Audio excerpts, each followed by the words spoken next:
kiseera tomuzikita musana nze sikyalosi nze sikyalosi ndi boss sikyalosi danse yefa abavubuka envumulo yefa abavubuka envumulo akaleero kansonga kakubye ndi mu mundu yakigoma. Je vous dis merci, merci beaucoup. Ce soir, le thème c'est la prise de décision de la femme. Donc aujourd'hui, nous sommes très contents d'avoir la ministre concernée avec nous. Alors, la femme, pourquoi est-ce qu'elle est marginalisée tout le temps comme ça? Moi, je ne comprends pas. Est-ce qu'elle n'est pas assez intelligente pour décider pour elle-même? Pourquoi est-ce que les hommes doivent décider de tout pour les femmes, de la maison jusqu'au marché? Est-ce que la femme ne peut pas participer à la prise de décision? Je pense que c'est normal de savoir ce soir. Et bien avant ça, moi je donne toujours le carton rouge à des comportements qui ne sont pas dignes de nous.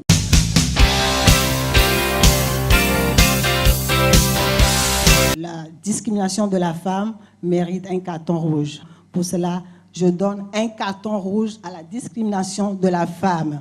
Que ce soit la femme ou la jeune fille, c'est la même chose. Voilà le carton rouge pour la discrimination.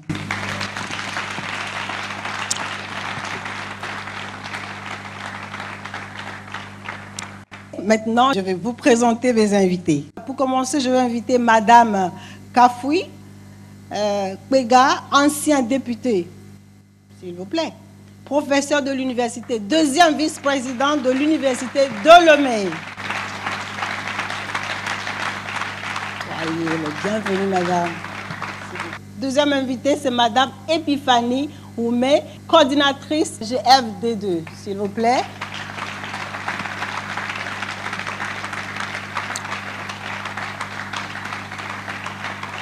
Qu'est-ce qu'elles sont belles.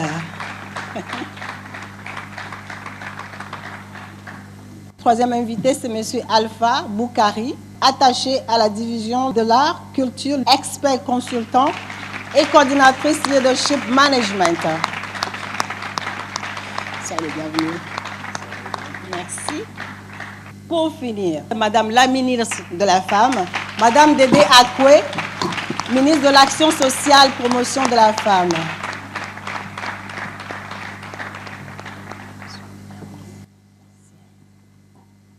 Alors, merci d'accepter nos invitations.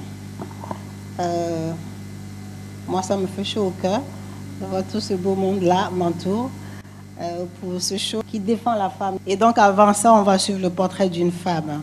Madame la directrice de la nationalité.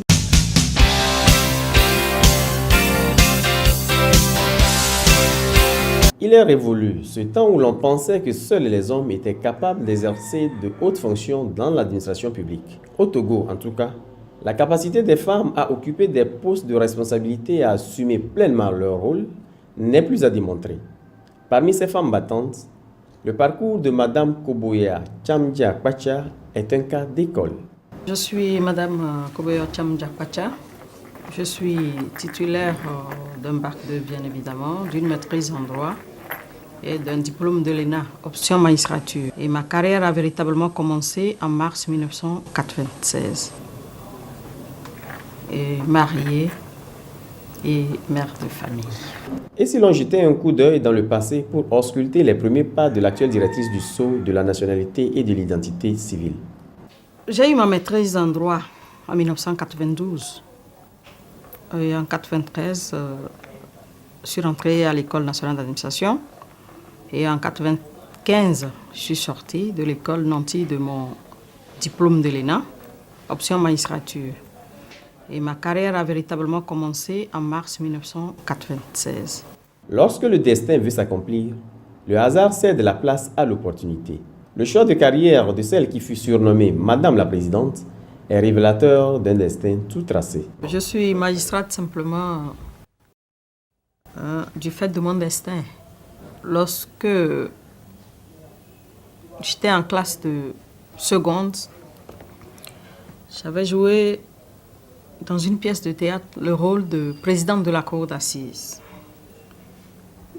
Ce qui avait été beaucoup apprécié par les uns et les autres, au point qu'il m'ait surnommée Madame la Présidente. Et lorsque j'ai réussi au bac, j'avais une inscription en France. Mais à la dernière minute, le destin a voulu que je m'inscrive à l'université de Lomé. Et en France, je n'allais pas pour faire les études de droit, mais plutôt d'économie. À la dernière minute, je suis restée à Lomé. Et ce que j'ai difficilement accepté avant de l'intégrer plus tard. Et finalement, j'ai vu que c'est là où mon destin a voulu que je sois. Je me suis appliquée et puis voilà. Comme ça que je suis devenue magistrate. Avant d'être nommée à son poste actuel, Madame Chamdia, magistrate de son État, membre du Conseil supérieur de la magistrature, a occupé plusieurs postes antérieurs dont la contribution au développement socio-économique du Togo est immense. J'ai commencé par être présidente de la chambre correctionnelle pendant environ 5 ans. Après quoi, j'ai présidé la chambre civile commerciale et matrimoniale pendant 10 ans et demi. J'ai géré les dossiers de liquidation de société pendant 13 ans. J'ai fait un peu de droit de la concurrence, un peu de droit de la propriété intellectuelle, parce que je m'intéresse également à la chose. Et au ministère du Commerce, je suis présidente de la sous-commission concurrence et consommation. À la cour d'arbitrage de la CATO, je suis présidente du comité de médiation et d'arbitrage. Et je suis également formatrice au centre de formation des professions de justice. J'ai également fait partie des commissions chargées de la révision de plusieurs textes de loi, à savoir le Code de l'enfant en 2007, le Code des personnes et de la famille depuis le début de sa révision en 2001 jusqu'à son adoption en 2012 par l'Assemblée nationale. À la tête de la direction du Sceau, de la nationalité et de l'identité civile, Madame Chamdia Kwadja travaille sans relâche, nuit et jour, afin de satisfaire les multiples demandes dont les dossiers jonchent le bureau et débordent dans les couloirs. Lorsque j'ai été nommée à la direction de la nationalité en 2012, il y avait certains dossiers en souffrance pour plusieurs raisons. J'ai essayé, avec l'aide des collaborateurs et de toute l'équipe de la direction de la nationalité, de les traiter. Et nous avons eu à les traiter dans les délais réduits. Parce que lorsque j'ai été nommée ici, le délai de production était de 2 mois. Donc nous avons accéléré la production des nationalités pour enfin ramener le délai d'1 mois officiellement. En 2013, j'ai eu à faire une tournée nationale avec mon équipe où nous avons rencontré les différentes commissions préfectorales de production de certificats de nationalité afin de renforcer leurs capacités. Alors, nous avons formé les commissions préfectorales sur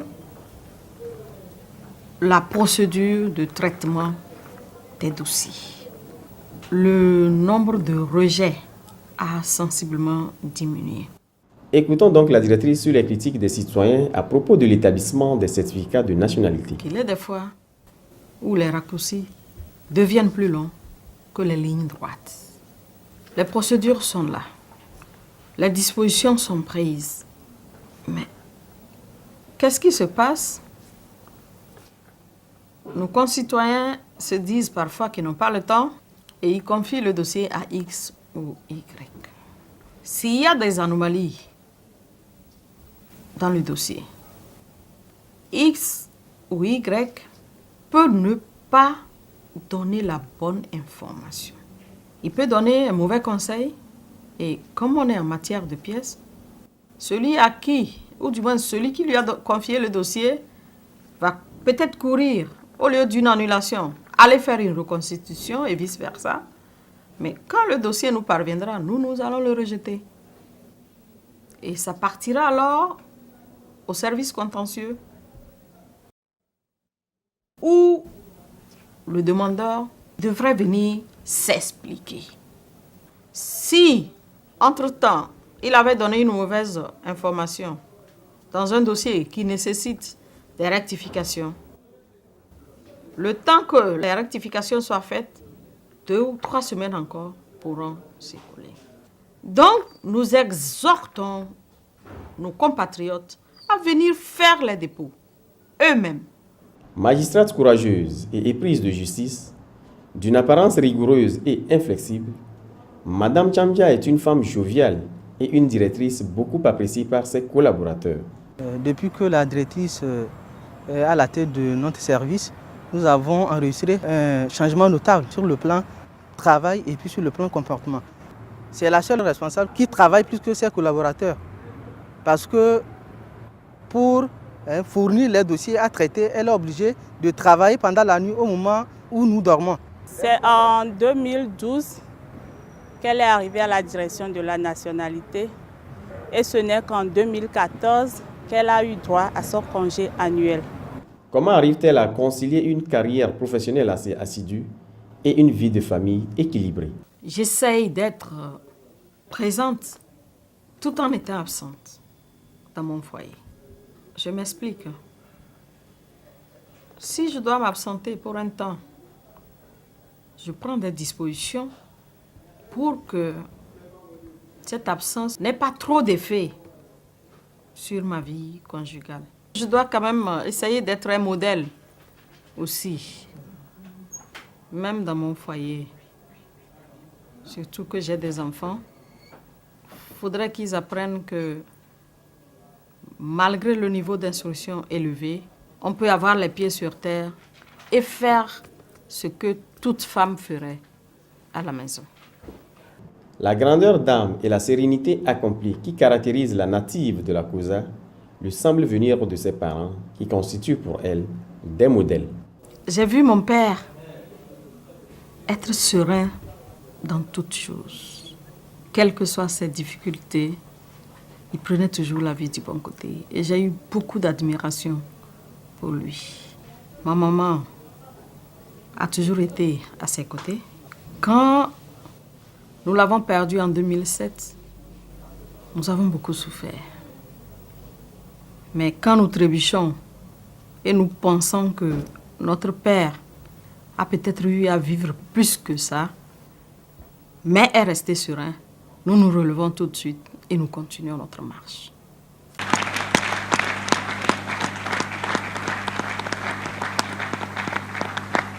Je sais que notre maman est parmi nous. Cette dame-là qui continue à nous impressionner.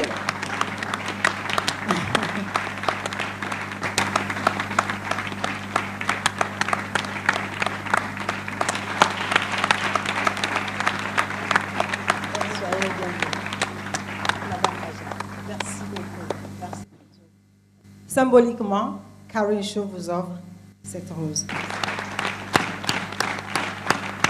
Merci pour le travail bien fait. Merci beaucoup. Alors maintenant, revenons à nos moutons.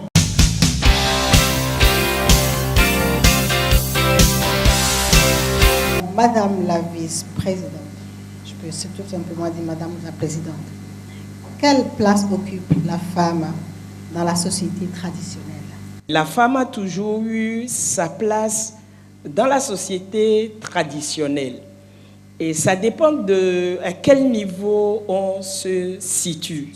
En tant que mère, en tant qu'épouse, elle occupe une place peut-être qui est souvent minimisée. Parce que de par sa nature, elle n'est pas au devant de la scène, en train de s'afficher, de se dire « me voici, me voilà », mais c'est elle qui est le soubassement même de notre société. Et quand on va dans la société traditionnelle, qui généralement est une société où l'on acceptait et on continue par accepter la polygamie. Vous prenez un monsieur qui a 2, 3, 4 femmes. L'éducation des enfants se repose essentiellement sur la mère. Chaque mère prend en charge le devenir de ses enfants. Et le monsieur a le beau rôle parmi tout ça. Et moi, je viens d'une famille suffisamment polygame. Si je suis ici aujourd'hui, au niveau où je suis arrivée, c'est grâce à ma mère. Celle qui veille à tout.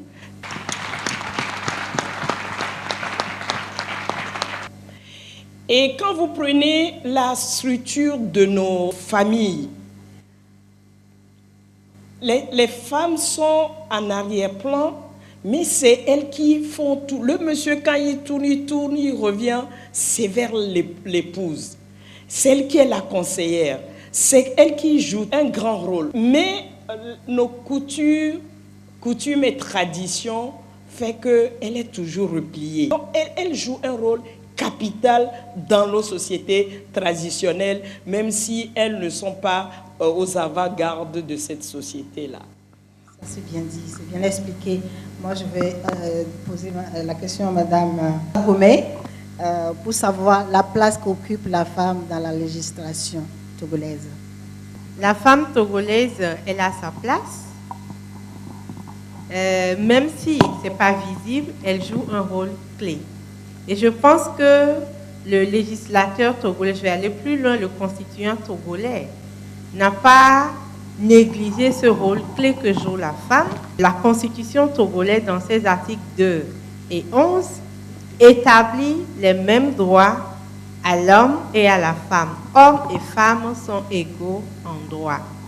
Alors, il s'agit bien d'une égalité en droit et en dignité. Nous sommes différents, hommes et femmes sont différents.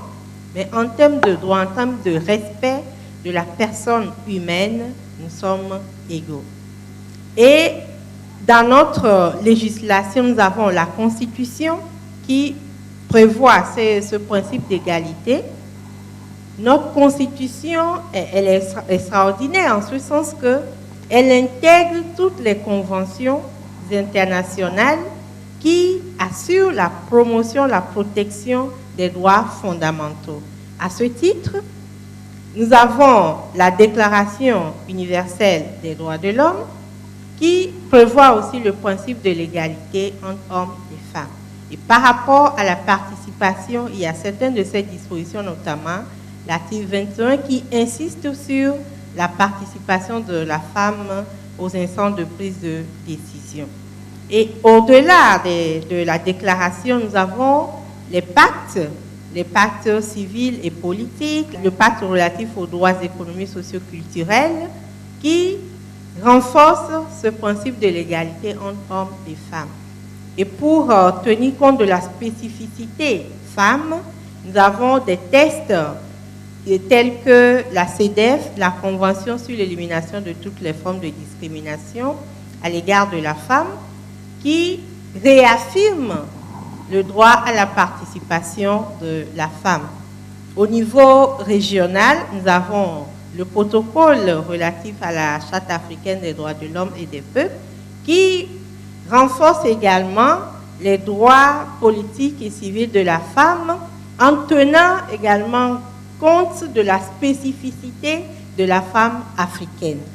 Et au niveau du Togo, au-delà de la Constitution, nous avons nos lois qui renforcent cette égalité entre hommes et femmes. Et je salue ici la réforme récente du Code des personnes pour réaffirmer davantage le droit de la femme à la participation, aussi bien dans la sphère privée, je veux dire au sein de la famille, que dans la sphère publique. Donc notre législation reconnaît le droit à la participation à la femme et met hommes et femmes au même niveau en matière de droit et de respect de la personne. Je profite également pour encourager nos gouvernants, encourager l'Assemblée nationale à aller plus loin pour dépouiller toute notre législation de tout ce qu'elle comportent comme dispositions discriminatoires qui persistent dans nos textes. Merci.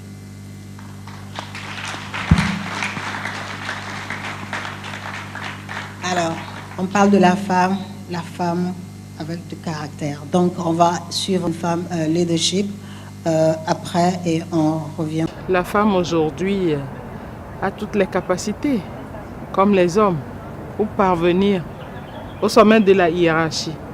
Donc, lorsqu'elle est au sommet, elle doit pouvoir assumer ses responsabilités, le rôle qu'elle doit jouer pour démontrer effectivement qu'elle est leader, qu'elle est dirigeante. La femme, aujourd'hui, comme je l'ai dit tantôt, elle peut tout comme l'homme parce qu'elle fait les mêmes études que les hommes. Donc, il n'y a pas de raison qu'à une place élevée, elle ne puisse pas agir comme l'homme. Ce qu'elle peut faire ou ce qu'elle doit faire, c'est se connaître. Connaître ses faiblesses et ses forces. Savoir agir, comment conduire un groupe. Et elle-même, si elle se connaît, avec une prise de conscience très élevée, une confiance en soi, je mets l'accent sur la confiance en soi, démontrer de quoi elle est capable, l'excellence qu'elle doit montrer aux yeux de tous ceux qui sont sous elle et de ses collaborateurs et autres. Donc elle ne doit pas chercher à être derrière, elle doit s'affirmer. La femme leader doit savoir faire la part des choses.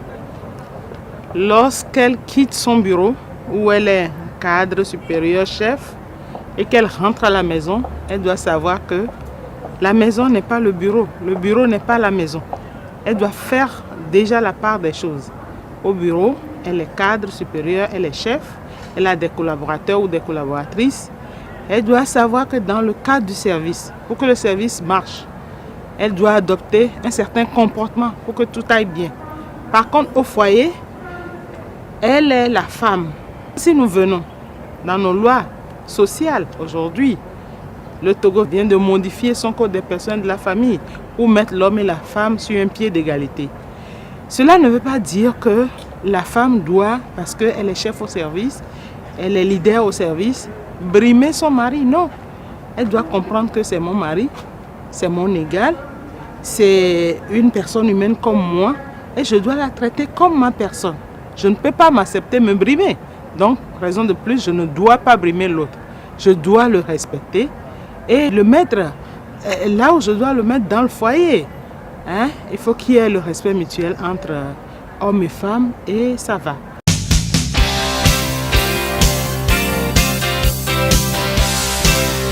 Parlant de leadership, je vois que la prise de décision des femmes au foyer est une bonne chose.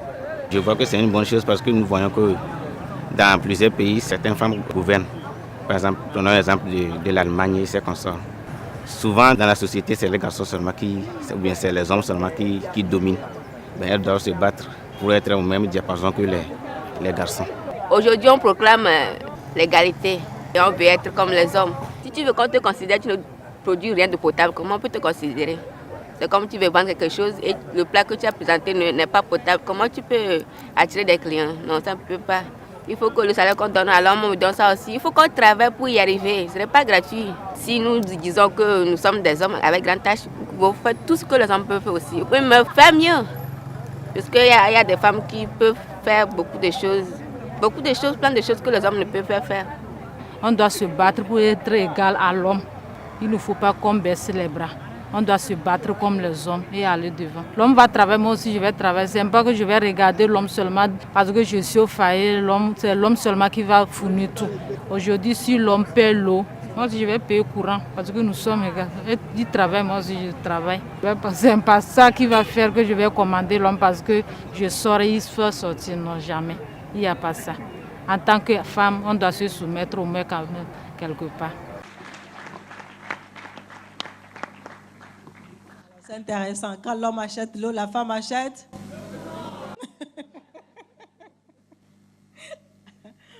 Madame la ministre, en tant que femme au gouvernement et par votre propre expérience, quelle place de leadership féminine au Togo? Vous pouvez nous expliquer ça? Merci. Permettez-moi d'abord de saisir l'opportunité pour féliciter encore Madame Djandja qu'on a vu. Vraiment un grand banc, parce que c'est très, très important. Merci, merci pour l'exemple que vous nous donnez. Et si j'avais une réponse à donner, voilà la place du leadership des femmes au Togo. Les femmes sont capables d'être à des postes de responsabilité, d'assumer ces responsabilités avec efficacité. Et c'est ce message-là que nous devons, le plus possible, répercuter pour que toutes les femmes et toutes les filles se sentent capables. Parce qu'il y a d'abord ce sentiment qui peut émaner de nos pesanteurs socioculturels, un sentiment d'incapacité, d'impuissance, de manque de confiance en soi. Et c'est la première des choses qu'il nous faut traiter. C'est le premier obstacle à abattre.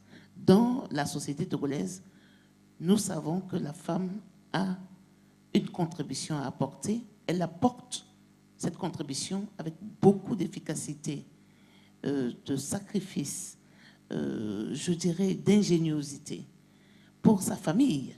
Si la femme peut être une ressource essentielle, un facteur de développement, de bien-être pour sa famille, eh bien, elle peut l'être aussi pour l'État à tous les niveaux.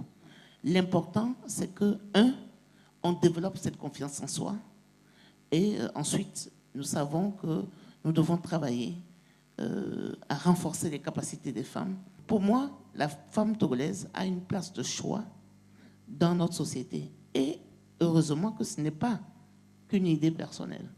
Au niveau des hautes instances de l'État, on reconnaît qu'il y a du travail à faire pour vraiment bénéficier de tout le talent et de toute l'expertise et de tout l'engagement des femmes pour améliorer les processus de décision.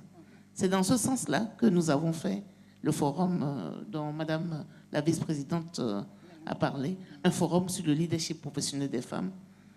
Pour nous, entendons-nous bien, il ne s'agit pas d'avoir plusieurs femmes qui remplissent les chaises. Il s'agit de mobiliser tout ce qu'il y a de richesse, en connaissance, en savoir, en dynamisme dans les femmes pour améliorer la situation de notre pays, pour améliorer les conditions de vie de nos populations. Donc, voilà la place que le leadership féminin a dans notre société. Il s'agit maintenant de transformer ça en réalité complète. Pour moi, j'aime voir les situations en disant, voilà la situation, voilà la place. Maintenant, pour que la place devienne une réalité, on doit travailler là-dessus. Donc, votre show vient à bon escient pour nous montrer comment on doit travailler pour que ça soit une réalité totale dans notre pays. Merci. Alors, pourquoi alors elles sont aussi marginalisées dans le côté décisionnel, les femmes? Je dirais, on commence par nos cultures. Dans nos cultures, c'est vrai qu'on accorde une place de choix à la femme quand il s'agit de prendre soin. Donc, tous les soins. Il s'agit de prendre soin des enfants, de prendre soin de la famille, des personnes âgées, des malades. On sait que la femme a ce côté de générosité, d'engagement, de dévouement pour l'autre. Et ça, la société reconnaît que quand il y a un problème, vraiment, il faut que la femme soit là. Il y a des funérailles, la femme a ce rôle-là. On sait aussi que la femme a un rôle important pour la production, disons, agricole. Donc, s'assurer qu'il y ait les bons repas pour la famille. Tout ça, c'est admis. Mais tacitement et aussi de manière explicite, on ne laisse pas beaucoup de champs de décision à la femme. Vraiment, c'est vrai qu'elle peut décider, par exemple, de la bonne qu'elle veut recruter pour sa maison et tout ça, mais des grandes décisions, certaines grandes décisions ont, je crois, dans le sens d'une répartition donnée du pouvoir, sont laissées plus au côté masculin de la société. Au niveau traditionnel, chef traditionnel, très peu sont des femmes parce que, bon, on considère que le chef, ça doit être absolument l'homme en termes de décision. Donc si on a ça en tête, même si la femme a les diplômes, même si elle démontre qu'elle est capable, quelque part, quand elle se met devant un monsieur pour dire « je suis la patronne », la personne semble un peu catastrophée. Se dit « qu'est-ce qui m'arrive ici ?» C'est une femme qui va être mon directeur, qui va être mon patron, et on ne voit pas patron correctement comme étant une femme. Ce blocage-là est un blocage pas seulement des hommes vis-à-vis des femmes, mais c'est quelque chose qui s'inscrit aussi dans la tête des femmes. Oui, parce qu'on Donc, leur a dit tout le temps. ce n'est pas une bagarre homme-femme, c'est seulement que dans nos traditions, dans nos cultures, quelque part, on a inscrit en nous patron égale homme. Et ça fait que il y a des cas où on demande à une femme de se propulser en position de décision. Elle a peur. Elle a peur. Et donc ça, c'est un élément important. Tout ça, on doit vraiment... Et finir avec si ça, on voit une femme en position de décision, il y a quelque part un sentiment qu'elle va échouer. On s'attend à un échec. Et des fois, on accompagne cela. C'est comme si ça doit arriver. Oui. Et donc, c'est quelque chose qui commence là-bas. Ce n'est pas le seul facteur. La confiance en soi, quand elle n'est plus, c'est que quand on te dit tu vas échouer, même si tu es capable, tu dis non, moi j'ai déjà échoué d'avance, donc c'est pas bon. Monsieur Boukari, pourquoi vous êtes toujours là en train de nous dire que vous êtes plus supérieur que nous? Eh bien,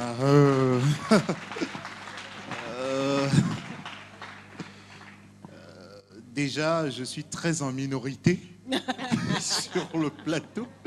Ce n'est plus trop la parité, mais c'est la prise de pouvoir par les femmes. Ce qui ne m'embête pas, je vais répondre à la question. D'accord. Vous savez, j'ai peut-être un parcours personnel qui me met à l'aise. Moi, j'ai vécu dans une famille où mon père a réussi la parité déjà au niveau de ses enfants parce qu'on est 7-7. 7 garçons, 7 filles. Et que les garçons vont aussi bien au moulin qu'à la bonne fontaine de la même façon que les filles. Et que vous tenez la pasture pour préparer lorsqu'il le faut. Je pense que fondamentalement, si on veut contextualiser la question, il y a un problème générationnel. Il y a eu une époque où les traditions, les préjugés, les idées reçues étaient suffisamment fortes pour entraîner cette discrimination criarde et, moi je l'assume, stupide. Parce que fondée sur absolument rien d'objectif. Et puis, il y a eu une autre génération où ça a été plus de l'opportunisme. C'est-à-dire que, finalement, comme l'a dit Madame la vice-présidente, c'est que les hommes avaient le bon rôle et puis ils étaient à l'aise dedans. Mais finalement, puisque la société a créé un cadre dans lequel la femme fait tout et lui il tire toutes les gloires, qui n'aime pas être dans ce rôle, ben finalement, ils s'en sont... voilà, ils en ont tiré profit et puis ben, on ne se plaignait pas trop. C'est pour ça que quand le GFDD et toutes les organisations féministes ont commencé à dire aux femmes « Non, vous avez des droits », on a vu ça d'un mauvais œil. On a dit « Attention, celles-là vont venir réveiller les gens. On va perdre nos privilèges et tous les autres. » Voilà. On ne va plus donner les ordres. On ne va plus donner les ordres. Mais nous sommes arrivés à une autre époque où il me semble qu'aujourd'hui, c'est plus une question d'appréhension que d'hostilité. Parce que tout homme sensé comprend aujourd'hui qu'il ne peut pas interdire à la femme qui est à côté de lui d'exprimer son opinion. Et qu'il en tire d'ailleurs bénéfice. Mais je pense que c'est une appréhension à propos du regard extérieur. Comment les gens vont percevoir ça s'ils se rendent compte que dans ma maison... C'est la femme qui décide. Pas que c'est la femme qui décide, mais en tout cas, elle a sa part dans la décision qui est prise. Et justement, on ne l'analyse pas en termes de « ils ont pris une décision ensemble ». on l'analyse sous le regard de la femme, impose sa décision à cet homme est un faible, cet homme est un incapable, cet homme, etc., etc. Et alors, alors il se crée cette illusion d'être celui qui est le maître à penser, cette appréhension, parce que c'est un inconnu pour nous, on n'a pas appris à partager le pouvoir. Et donc, du jour au lendemain, on se dit, si je me mets à partager, est-ce que je ne vais pas plutôt me retrouver? Voilà, donc, on n'est pas dans une logique de « nous sommes supérieurs », on est plutôt dans une logique de « qu'est-ce que ça va donner? Est-ce que ça va marcher? Est-ce que les gens vont comprendre ?» Logique de peur, on peut dire. De peur. Il me semble que c'est plus la peur qu'aujourd'hui, hein, je reste dans ce contexte, aujourd'hui, il me semble que c'est plus la peur qu'autre chose. Pour continuer avec vous, quelle place occupe la femme économiquement dans notre société, d'après vous? Ça, c'est peut-être la question la plus simple à laquelle je vais répondre. Non, je pense qu'elles ne sont pas seulement le poumon de notre économie, elles sont l'ossature de notre économie. Et je suis tout à fait à l'aise à le dire parce que dans le cadre de Togo Vision 2030, où j'ai eu le bonheur et le privilège de travailler dans le sous-système socio-culturel. Et là, pendant 4 mois, j'ai été dirigé par une femme fabuleuse. Issy Kodjo, mais elle est extraordinaire. Elle a un leadership. Alors là, je lui tire chapeau. Mais on a découvert que la femme togolaise, fondamentalement, est une femme qui ne peut pas se tourner les pouces à la maison. Vous prenez du nord au sud, vous avez une femme, vous un monsieur, que vous ayez les moyens ou pas, et qu'elle reste au salon à se tourner les pouces, c'est soit sa propre mère, ou ses sœurs, ou vos voisins, n'importe qui va vous dire où est-ce que tu es allé la chercher. Même s'il faut qu'elle mette une petite table dehors pour vendre de l'arachide, elle va le faire. Et ça, personne ne lui demande de le faire. Elle le fait spontanément parce que c'est dans leur nature. Alors, les modes de production, les modes de commercialisation, les modes même de consommation dans nos sociétés ont souvent été, je vais dire, pas inventés, mais généralisés, manifesté, exprimé d'abord par les femmes. Je ne reviendrai pas sur tout ce qu'on va dire autour des nanabins, parce que pour moi, les nanabins, on a tellement galvaudé ça, on m'a donné, qu'on a l'impression qu'il n'y a que ça.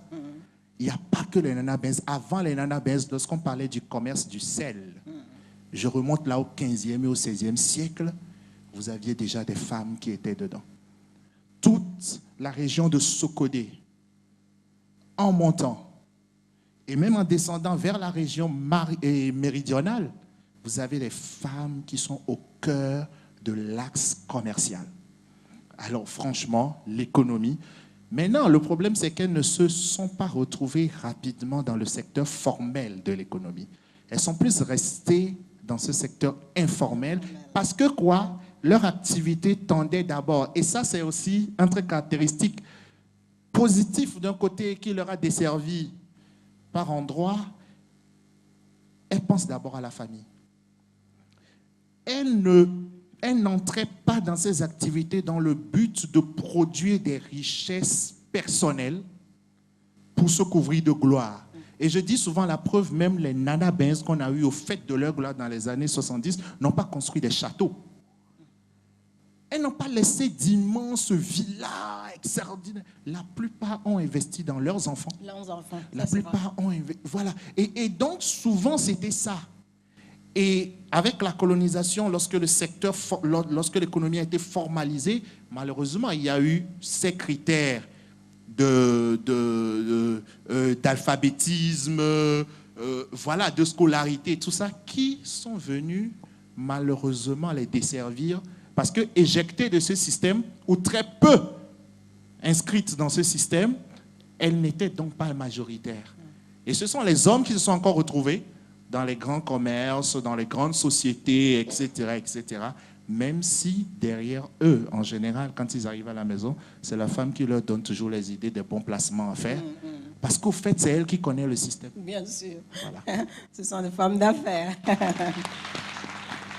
Madame Roumey, si vous avez quelque chose à ajouter. Aujourd'hui, c'est fondamental pour nos sociétés d'avoir des femmes qui participent à la vie de la nation. Nous sommes des hommes et des femmes. Nous constituons plus de la moitié de la population. Nous ne pouvons pas laisser la charge de la société aux hommes seuls. Non. Nous devons travailler en partenariat. Et c'est important ce que le Code des personnes ait évolué dans ce sens pour réaffirmer le rôle complémentaire qui doit exister au sein du foyer entre l'homme et la femme. En enlevant le statut de chef de famille, ce n'est pas renverser les rôles, pas du tout. Il s'agit d'amener hommes et femmes à travailler ensemble, à se considérer comme des personnes ayant des capacités intellectuelles pour améliorer la vie de la famille, la vie de la communauté, la vie de la société en général. Madame la Présidente, vous avez un commentaire à faire sur ça? Non, je ne peux qu'abonder dans le même sens. Et comme Epiphanie vient de souligner, nous, les femmes, nous constituons plus de 50% de la population de par le monde, pas seulement au Togo. Alors, si vous mettez tout ce que c'est 50%, on tourne autour de 51-52%, généralement, ça dépend des sociétés. Et si vous mettez tout cela, l'apport à tous les niveaux, dans un tiroir, vous fermez à clé, vous voyez de quoi vous amputez nos sociétés sur tous les plans. Et généralement, quand les femmes veulent faire quelque chose, elles font ça bien. Et mieux. Parce qu'on a un sens aigu de responsabilité. Et du fait qu'on est peut-être un peu plus ou moins marginalisé, et ça aussi c'est un défaut. Et qu'on se pose tout le temps de questions, quand je veux, qu'est-ce qu'on va dire? Ah, il faut que je fasse ça bien, sinon, et il faut... Donc, on est toujours enclin à donner le maximum de nous pour faire les choses très bien. Quand vous avez suivi le témoignage de Mme Pacha tout à l'heure, c'est les collaborateurs, depuis qu'elle est arrivée, et c'est à tous les niveaux. Quand une femme est à un poste de décision ou à un poste de responsabilité, waouh! Ah ouais. Les preuves sont là. Elle s'y met. Les preuves sont là. Entièrement, parce qu'on nous sous-estime. Et nous-mêmes, ça nous pousse à nous sous-estimer. On peut tout. Et on peut mieux faire que les hommes de façon générale. On l'a toujours bien fait. La femme est des fois trop humble. L'homme, il ne se pose pas de questions. Il court, il saute dessus, il va, il s'en fout. Parfois, il rate même. Il rate souvent. Mais la femme, on se pose déjà, on veut s'entourer de tous les moyens pour pouvoir réussir avant d'oser, avant d'aller. Eux, ils vont, ils échouent, ils se relèvent, ils continuent. Nous, on veut être sûr de réussir avant d'aller, et ça pose problème. D'où, et on doit accompagner les femmes, les amener à se faire confiance, à se dire, s'il peut, je peux. Et pourquoi pas mieux. Et en ce moment-là, on est parti et puis on réussit. On réussit. On ne se pose pas de questions trop au départ. Alors, les filles, vous êtes là? Alors, notre dignité, on l'a déjà, n'est-ce pas? On ne doit pas la toucher. Hein? Ma dignité. N'y touche pas. Ma dignité. N'y touche pas. Super. Madame la ministre, qu'est-ce que vous avez à dire de tout ce qui s'est dit là tout à l'heure? Ben, je pense que c'est reconnaître que dans notre pays, on sait que la femme a une valeur.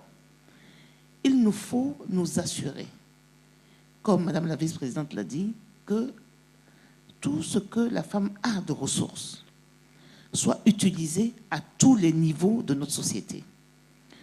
Confiner les femmes à un niveau donné et ne pas leur permettre de contribuer à des niveaux décisionnels donnés revient à une perte.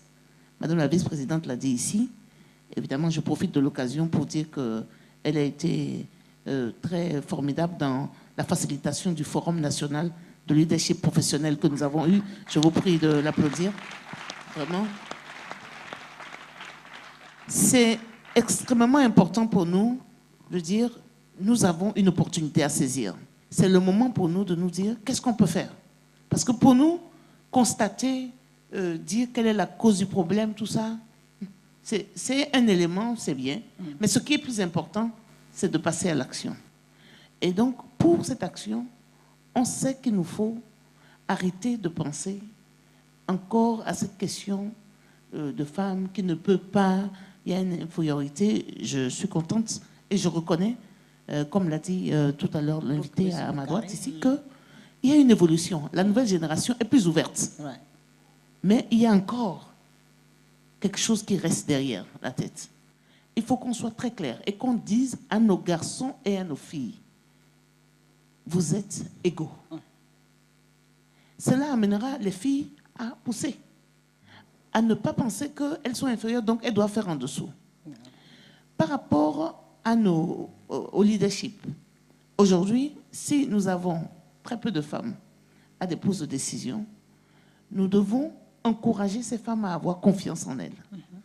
Nous devons aussi les aider, et je suis d'accord avec Madame la vice-présidente, nous devons les aider à projeter une assurance, à oser.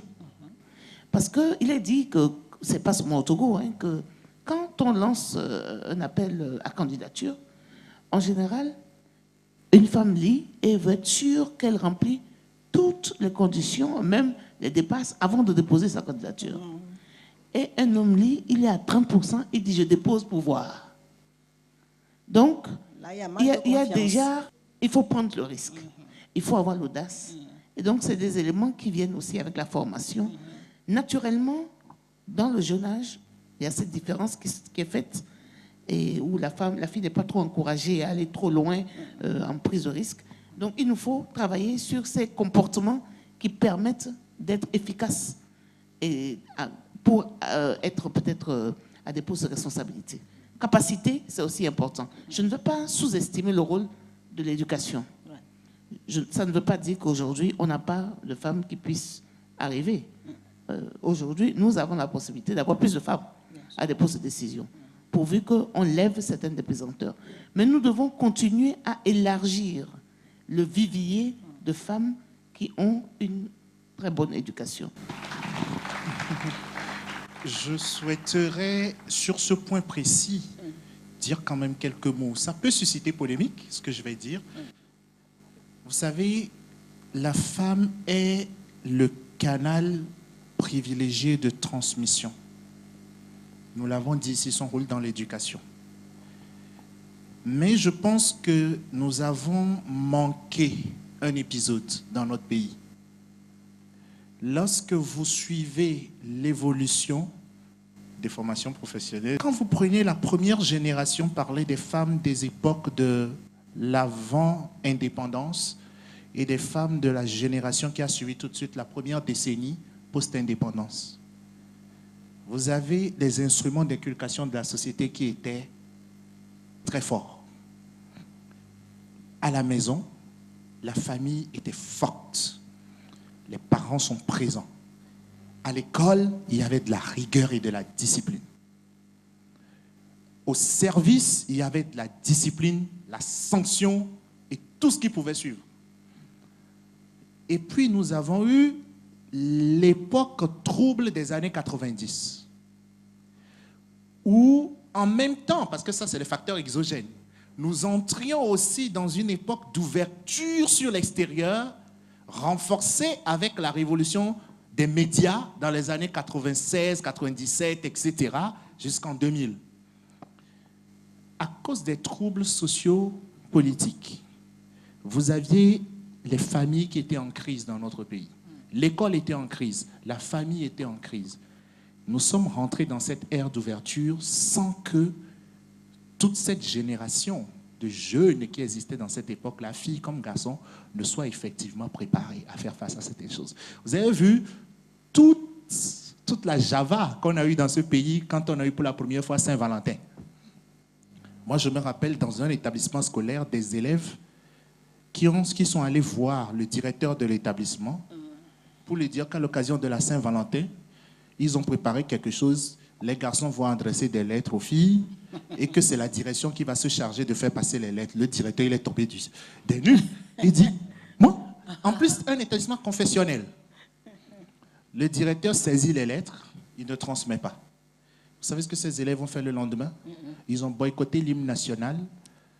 Ils ont enlevé les statères dans les ampoules. Ah bon? Les filles ont versé de l'eau dans le bureau de la sœur responsable, je parle d'un internat, pour contester le fait que selon eux, on les empêche de fêter Saint-Valentin comme ils l'entendent. J'ai dit, mais il y a quelque chose qui ne tourne pas. Ouais. Et puis, vous avez ça jusqu'aux années 2000. Et ça, vous avez toute une génération de jeunes filles et de jeunes garçons, malheureusement, qui vont être éduqués par les médias, qui vont être éduqués par Internet et tout ce que vous avez, qui vont être éduqués par le monde. Mais les parents n'étaient plus véritablement puissants à la maison. L'école n'était plus aussi solide. Et puis vous avez, avec les années 2010, à peu près une sorte de reprise où tout le discours autour du leadership, autour du civisme, autour des valeurs sociales, parce que nous nous sommes rendus compte que notre pays partait à volo, et de plus en plus, les organisations de la société civile, le ministère de l'Éducation, le gouvernement dans son ensemble, etc., un peu partout, même dans les temples. Je dis temples pour parler aussi bien des religions traditionnelles que modernes. Vous avez tout un discours. Et petit à petit, on commence par prendre conscience qu'il nous faut revenir à nos valeurs fondamentales. Il faut revenir. Et vous avez donc la génération que vous avez là aujourd'hui, qui de plus en plus prend conscience. Tout ce que vous êtes en train de dire d'ailleurs. Prend conscience qu'il faut revenir à des valeurs fondamentales. Et ça, je pense que l'éducation, la rigueur, doit revenir dans notre pays. Ça viendra, rassurez-vous. Ça viendra. C'est pour cela qu'il y a Caroline Chaud. Ne vous inquiétez pas, on ne fait que commencer. Alors, maintenant, on a tout entendu. On va essayer de savoir ce qu'ils pensent les religieux. Ce problème de leadership de la femme a beaucoup fait couler de salive et d'encre. Ce qui fait qu'aujourd'hui, l'Église même étant affectée, ne sait plus quelle position prendre vis-à-vis de ce sujet.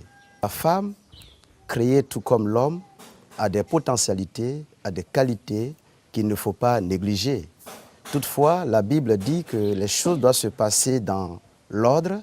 C'est pour cela que nous devons, n'est-ce pas, faire attention pour que nous ne puissions pas frustrer la femme qui, elle aussi, doit jouer un rôle très important dans la société. C'est pourquoi nous voyons aujourd'hui des femmes être ministres, des femmes revendiquer leurs droits, des femmes dans des sociétés qui dirigent mieux que des hommes. De façon générale, il est difficile pour l'homme d'accepter que la femme, n'est-ce pas, dirige. Et je pourrais dire, c'est vrai, mais si nous prenons une autre facette du mot diriger, qui est l'autorité, nous disons qu'il n'est pas bon, il n'est pas biblique, et même la société ne l'accepte pas, que la femme prenne autorité sur l'homme. Si nous parlons du contexte d'autorité, alors la femme doit se soumettre à son mari. Mais au niveau de la direction, je pense que si la femme a les qualités pour diriger, elle peut le faire. Et cela est une fierté pour, n'est-ce pas, je peux dire, l'être humain. Et pour les foyers aussi, puisque lorsque un enfant ou un mari sait que sa femme dirige bien une entreprise ou une société, au même titre que le foyer, cela est un plaisir et une joie pour tous. Je pense que la femme est leader, tout comme l'homme est leader. Et le leader, c'est celui qui sait diriger, celui qui sait mener, celui qui sait conduire, celui qui sait orienter, celui qui sait apporter, n'est-ce pas, l'harmonie au sein d'une société. Vu sur cet angle, la femme a, je crois bien, ses potentialités et ses qualités pour, n'est-ce pas, travailler en tant que leader dans la société de façon générale. Aujourd'hui, nous devons adapter tout au contexte. Le contexte actuel, le contexte d'aujourd'hui, nous voyons que la femme revendique un certain nombre de droits. C'est vrai, on peut dire que ce n'est pas biblique, ce n'est pas normal, mais que faut-il faire puisque nous ne pouvons pas empêcher? Alors l'Église doit adapter la réalité à l'Évangile.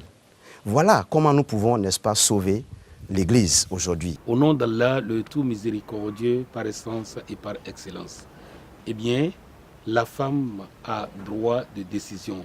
Au sein même du foyer conjugal, en tant qu'épouse, elle a droit de décision car le noble Coran nous dit, après le mariage, nous devenons la même chair. Est-ce qu'on peut séparer la même chair? Eh bien, non. Et nous avons eu cela à partir du sommet même de l'islam, c'est-à-dire le prophète Mohammed, paix et salut de Dieu sur lui. Il a des fois demandé conseil à ses épouses. Le dernier exemple que je donne de lui, après le pèlerinage, il y avait encore la circumambulation à faire, c'est-à-dire le tour autour de la Kaaba et les allers-retours entre les deux monticules de Safa et de Marwa. Eh bien, quand le messager s'est adressé à ses disciples, il a remarqué qu'ils ont tendance à être paresseux.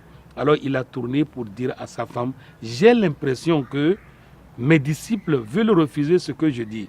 Alors l'épouse a dit, eh bien prophète, commence et tu vas voir.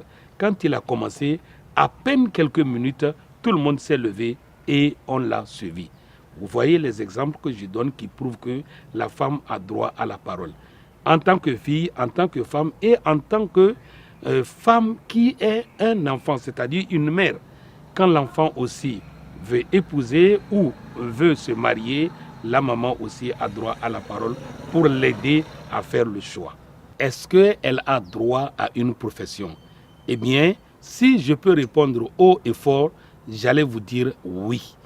Seulement, on lui rappelle à chaque fois qu'elle sort qu'elle est une femme non seulement musulmane, mais mariée. Donc, en tant que responsable dans sa profession, elle a droit de décider. Et sa décision est respectée en tant qu'actrice. Et est-ce qu'elle peut faire la politique?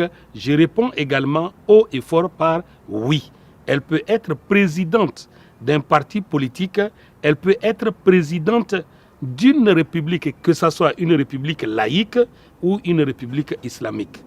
Car le noble Coran nous dit, c'est-à-dire quiconque aura œuvré. On n'a pas parlé de l'homme seulement. Quiconque aura œuvré en bien le verra, et quiconque aura œuvré en mal d'un atome le verra. Donc l'islam n'a pas mis de différence en disant les hommes doivent œuvrer ceci pour avoir le paradis et la femme ceci pour avoir le paradis. Qu'est-ce que vous en pensez? Je m'adresse d'abord le seul homme qui est ici. Oui, vous savez, je vous remercie vraiment pour ce plateau et surtout pour cet élément parce que je pense qu'il est important que certaines idées reçues soient balayées. On a tendance à penser que certaines religions, et notamment l'islam, du fait de certaines choses apparentes, prônent la stigmatisation ou l'infantilisation de la femme. Alors qu'en réalité, le philosophe qui a dit que l'homme est la mesure de toute chose a pleinement raison. Autant Jésus dit dans la Bible, c'est à cause de la méchanceté de votre cœur, de la dureté de votre cœur que Moïse vous a autorisé le divorce. Autant dans le Coran, certaines autorisations du prophète, du fait du vice inné dans le cœur de l'homme, sont devenues des pratiques de fait. Comme quoi, je donnerai un exemple, la polygamie qui fait tant débat. La polygamie fut une réponse contextuelle à un problème contextuel. La religion est née dans une situation de guerre. On allait tout le temps en conflit. Les hommes mouraient nombreux. Il y avait beaucoup de femmes qui restaient, la prostitution se développait, l'adultère se multipliait. En tant que musulman, il ne pouvait pas accepter cela. Il a trouvé une solution qui lui semblait être assez pragmatique, que ceux qui ont les moyens de prendre plusieurs épouses puissent en prendre afin que la femme soit satisfaite en étant avec un seul mari, plutôt que de se promener dans la communauté. Les hommes en ont fait après une pratique de fait, même quand le contexte a changé. Ça, ce n'est plus la faute de la religion. Non. Même chose de l'autre côté. Et donc, il est très clair quand il le dit. Et pour moi, il n'y a pas de débat lorsqu'on comprend véritablement le fond des choses, que Dieu qui a créé l'homme et la femme ne peut pas, comme ça, dire, bon, ok, que l'homme piétine la femme. C'est pas logique. Il y a une contradiction interne, et je vais m'arrêter sur ça. Lorsqu'on confie à la femme l'éducation de la société, et qu'en même temps on considère que cette femme est incapable de diriger, je trouve qu'il y a une contradiction interne.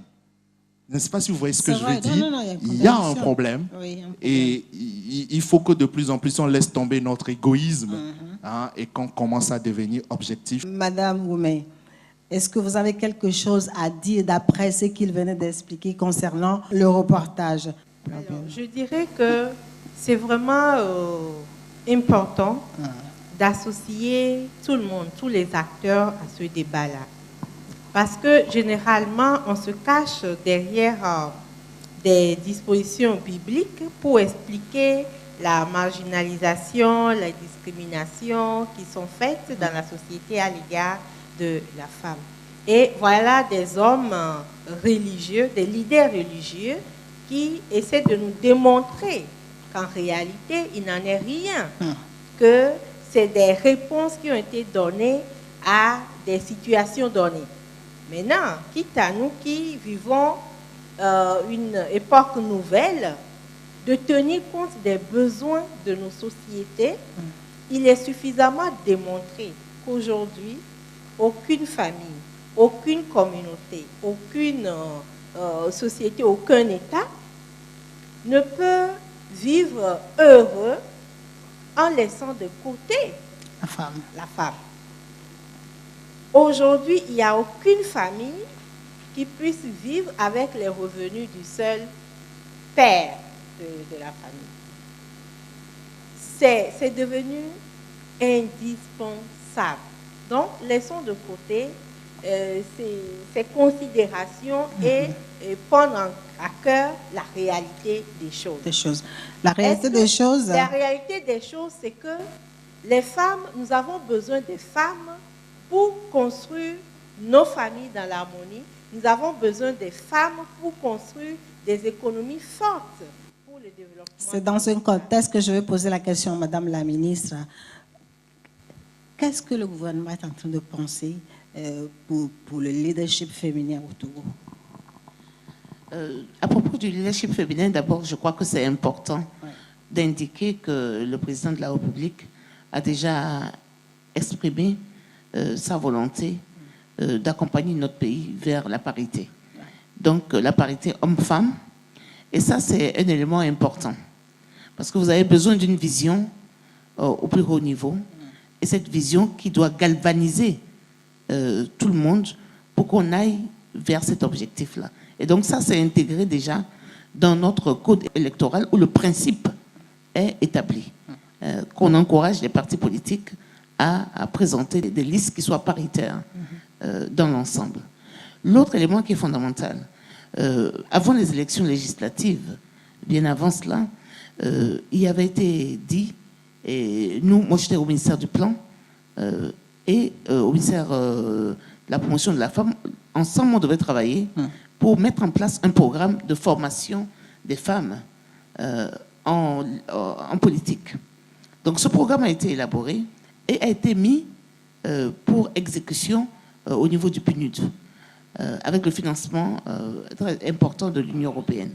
Donc il s'agit de former les femmes pour qu'elles soient des candidates évidemment plus outillées et aussi de former les femmes électrices pour qu'elles puissent faire un choix avisé. Parce que comme on l'a dit, les femmes aussi doivent changer de vision sur ce qu'une femme peut faire. Et donc là, si nous sommes 52% de la population, puisque nous le sommes, si nous sommes convaincus et vraiment très clairs que les femmes peuvent diriger, il y a de bonnes raisons de pouvoir espérer une représentation des femmes au poste électif et une représentation forte. Aujourd'hui, nous sommes à 17% environ au niveau de l'Assemblée nationale. Nous devons continuer à sensibiliser et à changer les mentalités et la vision des gens par rapport aux capacités des femmes. Toujours dans le sens du leadership des femmes, comme je le disais tantôt, nous avons lancé ce programme de leadership professionnel des femmes parce que nous voulons voir plus de femmes à des postes de décision dans les administrations publiques et dans le secteur privé. Nous avons été vraiment très reconnaissants de voir cette mobilisation du secteur privé qui nous a accompagnés durant les 3 jours qu'ont duré le forum. Voilà des initiatives par lesquelles on forme non seulement les femmes, mais on sensibilise par exemple le secteur privé en disant que plus vous avez de femmes dans le processus de décision, mieux vos performances sont. Ce n'est pas nous qui le disons. Les études de plusieurs institutions internationales le prouvent. L'autre chose qui est importante, c'est de donner la visibilité aux femmes qui ont réussi pour que les filles et d'autres femmes voient que oui, c'est possible. Nous avons été privilégiés de pouvoir donner par exemple la visibilité aux femmes qui sont pionnières en matière de sciences et tout ça. Et donc on l'a fait lors de la journée de la femme africaine. Donner la visibilité, sensibiliser, c'est quelque chose qui est important. Si vous me permettez, j'aimerais dire un mot. Au niveau de la société civile, on a beaucoup de femmes leaders. Et ça, c'est quelque chose, c'est un vivier aussi très important. Et donc ça nous donne espoir.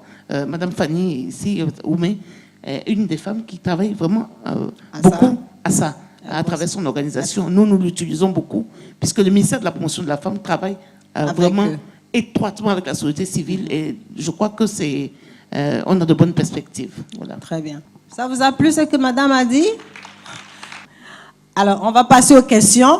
Je tiens sincèrement à remercier le plateau et madame la ministre, mais je tiens à ce qu'elle nous donne un peu plus de ce qu'il faut faire, qu'elle nous dise un peu plus ce qu'il faut faire dans notre quotidien, surtout côté religieux, nos sœurs à l'école et tout, comment les édifier. Si elles pouvaient organiser de temps en temps des séances pratiques pour édifier nos sœurs, nos mères et tout ça là, pour que vraiment l'émancipation de la femme ou de nos jeunes filles puisse être vraiment d'actualité dans notre cher pays. Oui, je pense que multiplier les occasions où on sensibilise ne peut que faire du bien. Mais au-delà de la sensibilisation, je pense, je veux m'adresser surtout aux garçons, à nous, les hommes. Je pense que c'est à nous d'oser faire le pas de la confiance. C'est à nous d'oser faire le pas de la confiance, de nous dire que elles peuvent le faire autant que nos mères ont réussi à faire de nous ce que nous sommes. Les filles de notre génération sont capables aussi de faire. Alors, commençons par leur donner l'occasion de diriger. Et non pas seulement lorsqu'on a un groupe à l'université ou à l'école, dire secrétariat et trésorerie, mais oser accepter qu'elles prennent la présidence et ensuite les accompagner quand elles sont là-bas. La dernière chose que je vais dire aussi, c'est, comme l'a dit Madame la ministre, multiplier les occasions où elles ont en face d'elles des modèles. Alors là, les modèles, moi je pense que c'est ce qui est le moins valorisé. Je ne veux pas dire ce qui manque, parce qu'il y a beaucoup de modèles au Togo. Mais il faut les rendre visibles. Nous avons eu, dans le cadre d'une association ALG, je vais être très bref, amené un projet il y a 2 ans. Madame Fanny a fait partie des mentors. C'était un projet soutenu par l'ambassade des États-Unis. On a sélectionné un groupe de filles et on leur a trouvé des mentors. Et les mentors étaient des femmes leaders. Alors chaque fille a choisi la femme leader qui l'inspirait le plus. On leur a demandé quelle est la femme qui t'inspire et que tu rêves de rencontrer. Certaines nous ont dit, je veux rencontrer Madame Fanny, je la vois à la télé, je ne l'ai jamais vue, mais franchement, elle m'inspire. Et nous, on a facilité la rencontre. Et pendant que cette fille puisse parler avec Madame Fanny, lui poser toutes les questions et pouvoir tirer quelque chose de son expérience. Je pense que si on arrivait à multiplier ce genre d'occasion où des jeunes lycéennes peuvent rencontrer Madame Tchamdia et discuter avec elle à la maison, pas dans un cadre formel, mais à la maison, qu'elle leur dise, c'est comme ça que j'ai passé mon adolescence, c'est comme ça que j'ai évité les grossesses précoces, c'est comme ça que j'ai évité les notes sexuellement transmissibles, c'est comme ça, voilà, je m'arrêterai sur ça.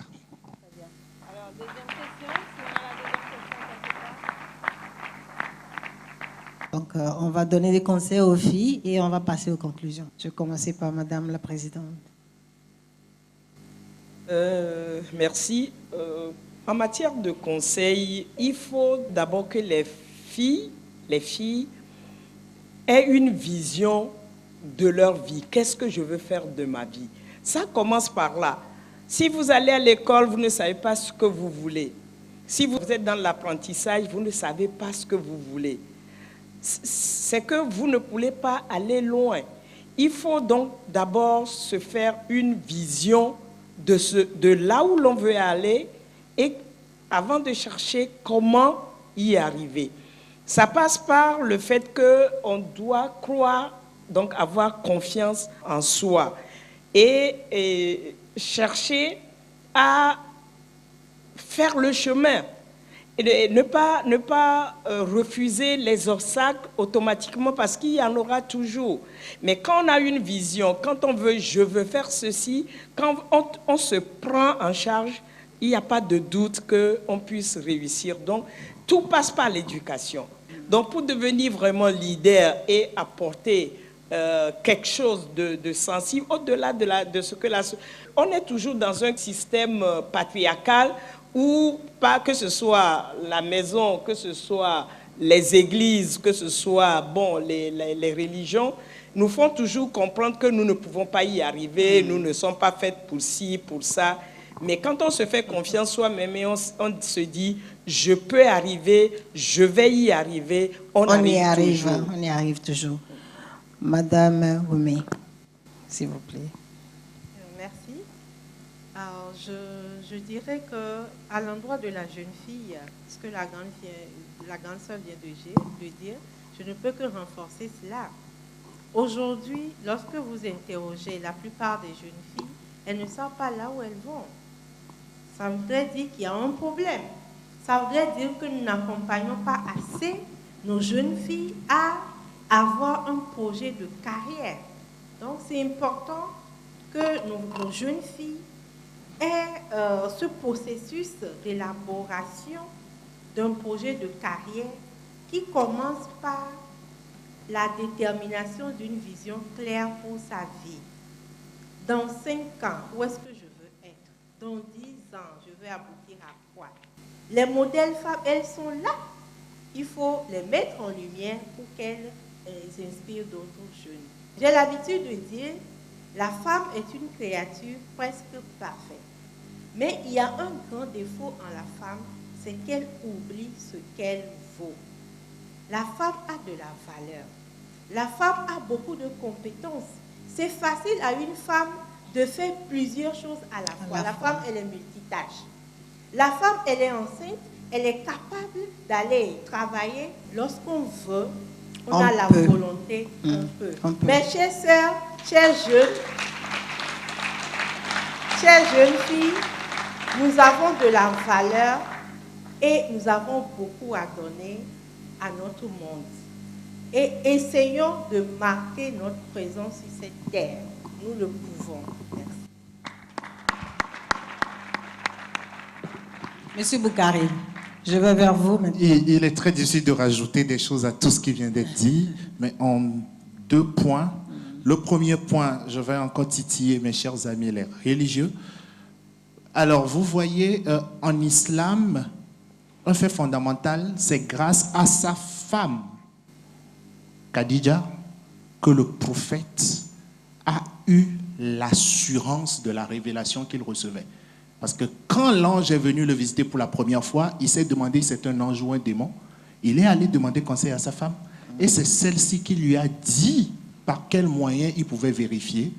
Et c'est par là qu'il a eu l'assurance que ça, c'était une révélation. Pour ceux qui y croient, ils savent ce que cela vaut. Dans la Bible, c'est à Marie que Dieu a confié les mystères concernant le fils qui allait venir au monde et non à Joseph, son époux. Ça aussi, ça vaut ce que ça vaut pour ceux qui y croient. Deuxième point important pour moi, c'est que, embrayant, les femmes togolaises, les jeunes filles togolaises n'ont pas besoin qu'on leur dise « vous avez de la valeur ». Parce que toute votre histoire prouve que vous avez de la valeur. Toute votre histoire prouve que vous avez de la valeur. À Dapaon, on nous a raconté que traditionnellement, en temps de guerre, lorsque les gens sont incapables de faire la paix, traditionnellement, pour régler le conflit, c'est à une femme, à une vieille femme qu'on demande. C'est elle qui se lève. Lorsqu'elle sort, elle met les deux camps en face. Elle leur somme de faire la paix. Quand ils sont incapables de faire la paix, elle verse de l'eau sur le sol, elle se dénude devant eux. Automatiquement, ils font la paix parce que c'est une grave malédiction pour eux. Ils y croient. Fondamentalement, elle est sacrée, elle a de la valeur. Au sud du pays, vous avez à Anéro, je vais dire liturgie, autour de Nabloso.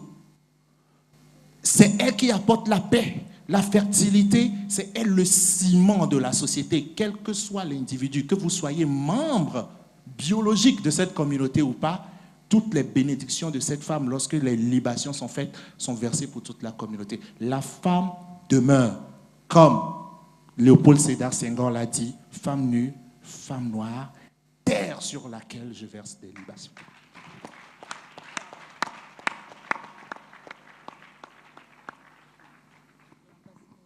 Parole à Madame la ministre. Merci infiniment. Je voulais d'abord dire que ça a été un grand plaisir pour moi de pouvoir profiter de la richesse des discussions qu'on a eues ici. Je tiens à dire merci aussi à l'audience qui était fantastique. J'aimerais dire par rapport au thème que nous avons discuté, la place de la femme dans la prise de décision, dire que les femmes, réitérer que les femmes ont une place et qu'il s'agit de conquérir la place. Et quand on arrive à avoir cette place pour les femmes, ça sera pour le bien de nous tous. Il faut que nous nous mettions tous cela en tête, hommes ou femmes, que la participation de la femme à la prise de décision est une richesse pour notre pays. Donc je tiens à redire cela, parce que des fois, on part avec le sentiment d'un antagonisme homme-femme. Et ça, c'est quelque chose qui n'est pas du tout constructif. J'aimerais dire aussi par rapport à nos filles, aux jeunes filles, que pour le gouvernement, elles sont importantes. Non seulement elles ont de la valeur, mais elles sont nécessaires. Nous avons besoin d'elles. Nous avons besoin de toutes les jeunes filles. Nous savons qu'elles ont le talent. Nous voulons les encourager à être confiantes. C'est pour cela que le ministère de l'Action sociale, la promotion de la femme, chaque fois qu'on a l'opportunité, par exemple à travers la journée de la jeune fille, la deuxième journée de la jeune fille était consacrée à l'éducation. On a fait beaucoup d'activités à Lomé. On a circulé aussi dans les préfectures pour sensibiliser les filles à l'importance de l'éducation. De l'autre côté, quand je vois par exemple le ministère du développement de la base et de la jeunesse, il y a des méthodes qui sont utilisées, des programmes pour encourager les meilleures filles. Moi, j'ai eu le privilège de pouvoir participer plusieurs fois à ces sessions où nous allons avec d'autres femmes qui ont réussi pour partager avec ces filles, afin de leur montrer des exemples de réussite. Je voulais dire que quand la fille réussit, c'est aussi un plus pour les garçons. Parce qu'on sait que là, quand on encourage la fille à réussir, les garçons aussi courent. En général, il y a une petite compétition parce qu'ils ne veulent pas être dépassés toujours par les filles. Et donc, il y a une émulation qui est à encourager. Les filles, vraiment, sont capables de beaucoup. Et il faut qu'elles puissent vraiment réaliser tout ce potentiel. Et vraiment, un grand banc à toutes les filles et à tous les parents et tous les hommes qui encouragent les filles. Voilà ce dont on a besoin. Merci. Merci, Madame la ministre. Moi, tout simplement, je dirais, hommes comme femmes, nous allons continuer toujours par nous battre. Surtout les filles, battons-nous. Ne baissez pas les bras. Que ce soit homme ou femme, c'est le même sang qui coule dans nos veines. Et nous avons aussi la même valeur. Donc, battons-nous. Ce n'est pas un combat, mais nous allons nous affirmer d'une manière ou d'une autre pour qu'on puisse être à la place désirée. Merci.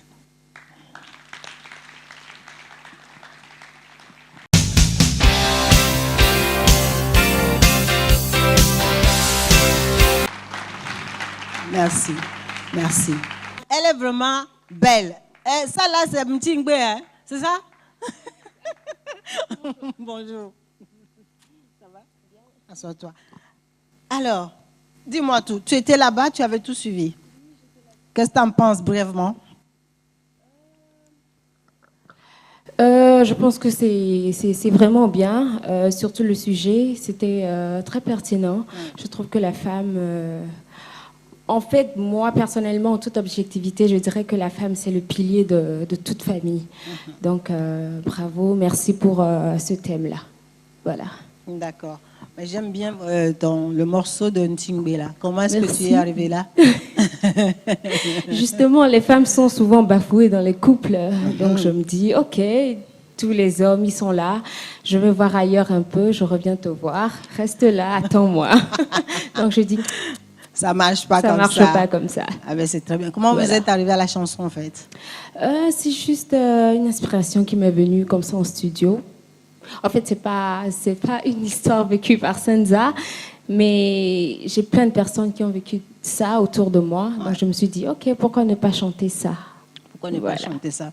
Vous allez nous faire un acapella là? Il n'y a pas de souci. Allez-y. Odunkuleke mudina hana osonga siagame be fana van van van fana van van van fana van van van van van. Voilà. Merci. Moi j'appréciais ça, pourquoi vous êtes arrêté? On aurait pu terminer le morceau. Ah bon, le morceau il fait. C'est à quel moment vous avez dit qu'il était en retard, Ntingbe? Bon, vous allez m'aider, hein, le public. Oh Tingbe, oh Tingbe lo, oh Tingbe, oh Tingbe, oh Tingbe, oh Tingbe, baby, oh Tingbe, oh Tingbe, oh Tingbe. Ah. Merci beaucoup, vous êtes formidables. Ça, c'est bien. J'aime bien ça. Merci. Quand ils sont en retard là, ils n'ont qu'à rester là-bas. Exactement. Tu as tout compris. Ne soyez pas en retard, les hommes. Du tout. Mais en tout cas, merci d'être là. Merci beaucoup, Franchement, j'aimais ta chanson. Je chantais ça toute seule. Je ne sais pas si je faussais, mais je chantais quand même. Mais voilà. Tu es trop jolie. Je suis sûre que tu n'auras pas faussé. C'est vrai? C'est sûr. Ah, merci.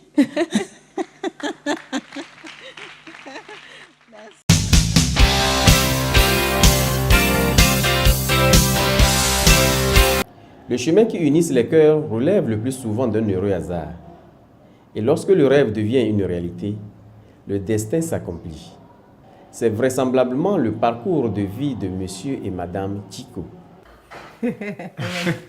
Bon, nous, on est connus, c'est un grand hasard, quoi. Bon, je visitais mon frère au service et puis voilà. J'ai reconnu une créature là qui ne m'est pas indifférente, qui a retenu mon attention.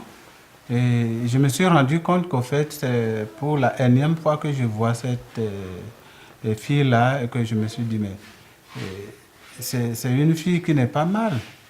Mais je n'en ai parlé à personne.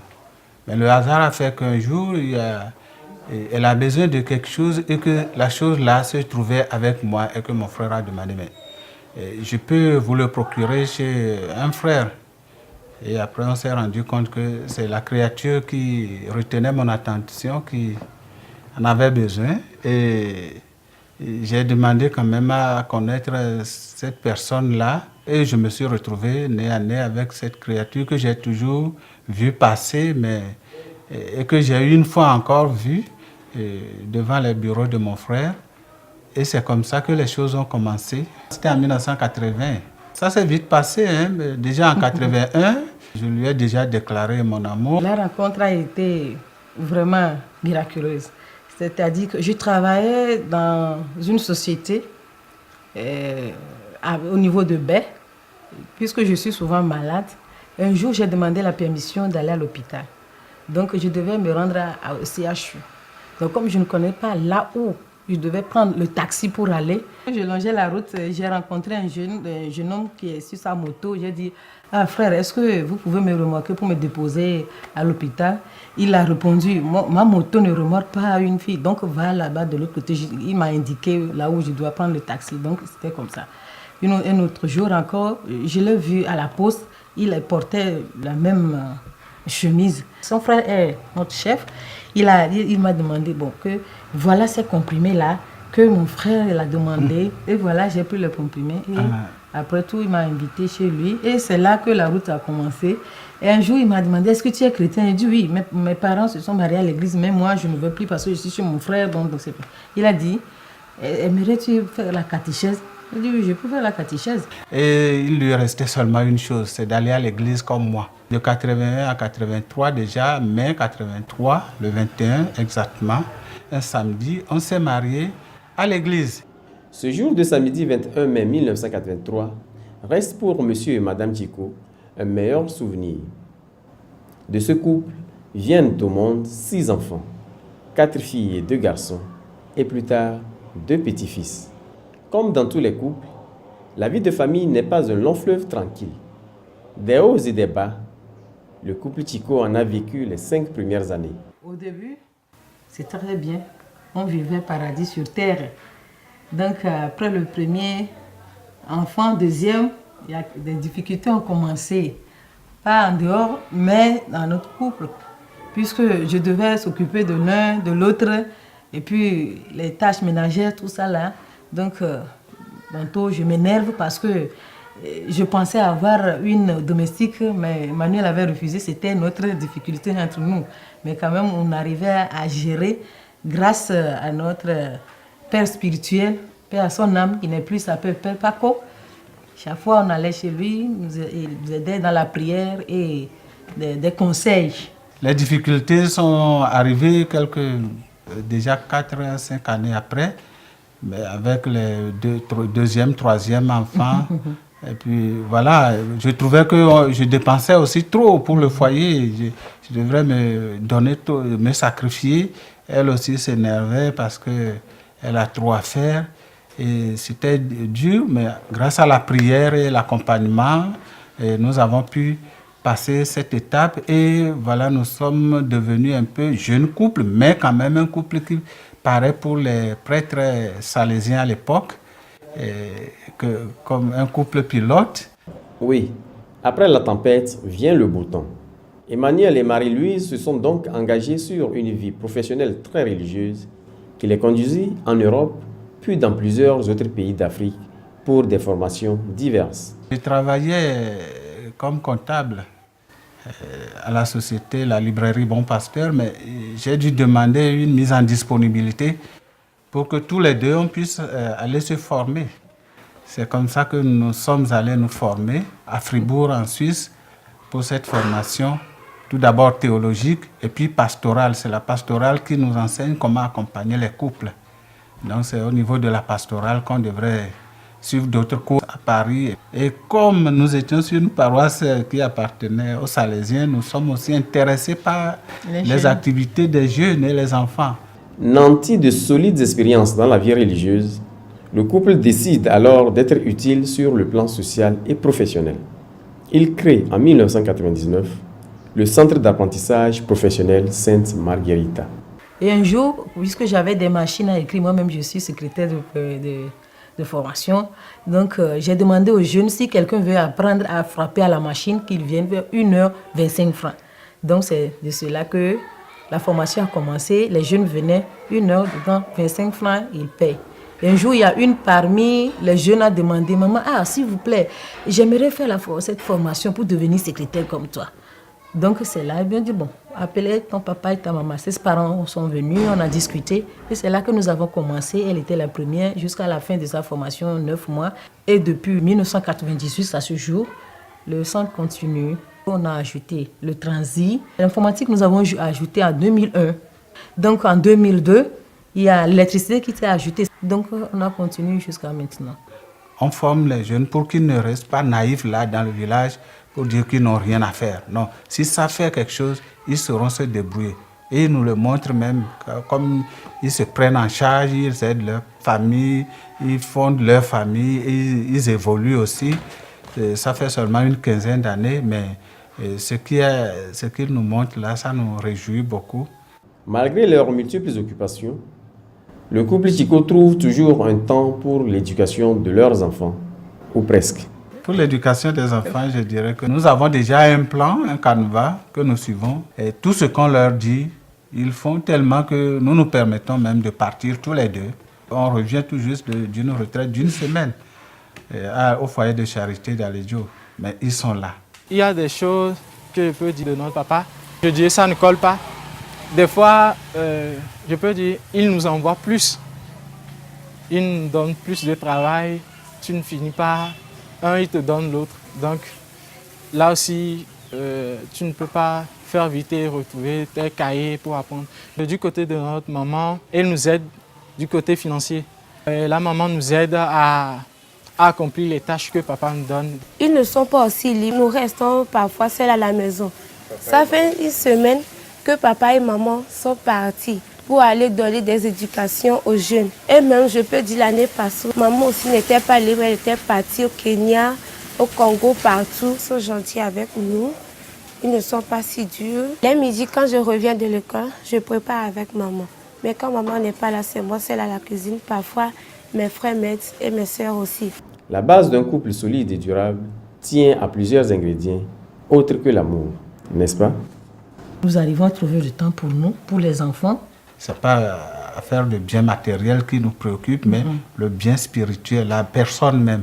Une personne, sa qualité ne se mesure pas à ses biens matériels, non. À son esprit qui est posé, qui est tranquille, qui sait bien analyser les choses, qui sait bien se donner à son Dieu s'il est croyant. Et là, c'est bon. Donc nous avons du temps pour les enfants et pour le loisir. Pour nous deux, surtout. Pour nous deux. Aidez-moi à faire entrer sur le podium Madame, Monsieur Tiko. Soyez les bienvenus, Monsieur et Dames. Bonsoir. Bonsoir. Madame, bonsoir. Monsieur Tiko, comment vous allez? Bien, bien. Très bien. Même. Ça va bien, Madame Tiko? Oui. Très bien? Très bien. D'accord. Comment se porte le foyer? Oui, le foyer se porte très, très bien. Ça se porte bien? Oui. C'est pourquoi nous sommes là ce soir. Super. Sinon, on serait peut-être à l'hôpital. Non, non, même pas, même pas. Vous ne pouvez pas être à l'hôpital. Tout à fait. Alors, je pose toujours la même question parce que moi, ça me fascine. Il y a combien d'années vous êtes ensemble? Ça fait une trentaine d'années. Hein? Puisqu'on s'est vu en 80, mais on s'est marié déjà en 80. Vous voyez, 30 ans de mariage, c'est pas donné à tout le monde. Tout à fait. Donc, encore une fois, vous vous êtes rencontrés où et comment? Parce qu'on pose tous ces mêmes questions, c'est justement pour que les gens soient au courant de comment les choses sont faites à l'ancien temps et pourquoi vous êtes encore très solidement restés ensemble.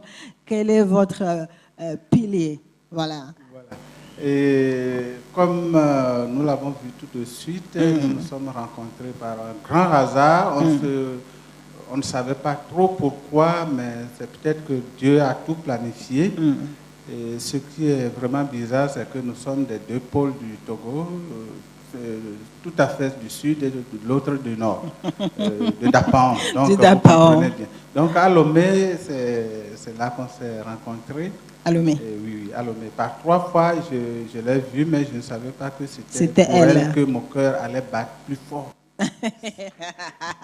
ça battait fort. On s'est rencontrés en 80, mais déjà en 83, on s'est mariés, tout était bon parce que ça allait très très vite. Mais on ne savait pas au début que c'était pour aller si longtemps. Si longtemps, mais finalement, on a vu que le Seigneur a tout planifié, Dieu a tout planifié pour nous. C'est impressionnant parce que ça, c'est le 5e couple qui ne cesse pas de mentionner Dieu. Donc, je dis encore, ce Dieu-là, il fait des bonnes choses dans les couples pour rester 30 ans, peut-être 50 ans, peut-être 100 ans ensemble. Qu'est-ce que moi je sais? Le temps qu'il voudra. Le temps qu'il voudra. Oui. C'est très bien. Vous avez des enfants, non? Oui. Nous avons 6 seulement.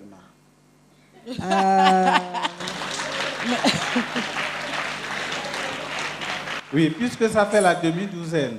Ah oui, ça fait demi-douzaine, c'est vrai, mais 6. Alors là, c'est bon. Et le premier à quel âge, le dernier à quel âge?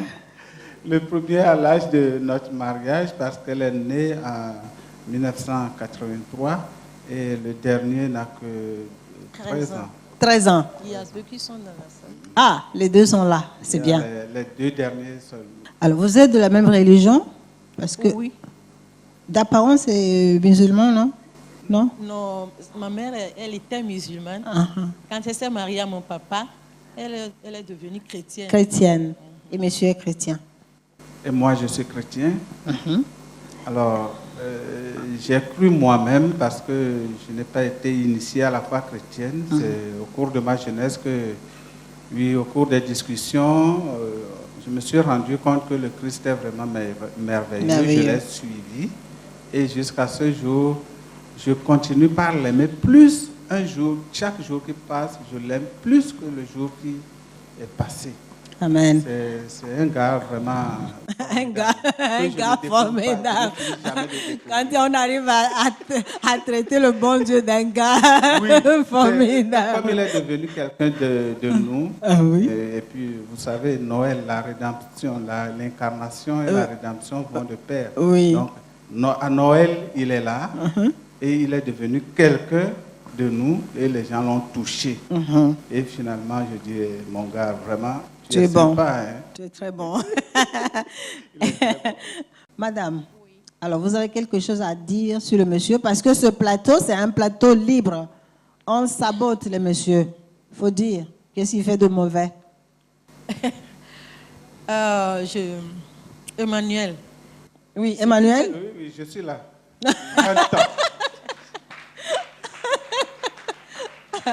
Qu'est-ce qu'Emmanuel fait de mauvais? Au début de les 5 premières années, puisque nous devons découvrir, je le trouvais trop dur, très rigoureux, droit. Mais après, on s'est entremêlés. C'est l'âge qui a fait et la sagesse, n'est-ce pas? Hein? Oui, je deviens un peu plus sage. Vous devenez un peu plus sage. Ah ben c'est bien. Alors, madame est une femme douce, je crois. Parce qu'à la voix, elle ne parle même pas beaucoup, elle est souriante.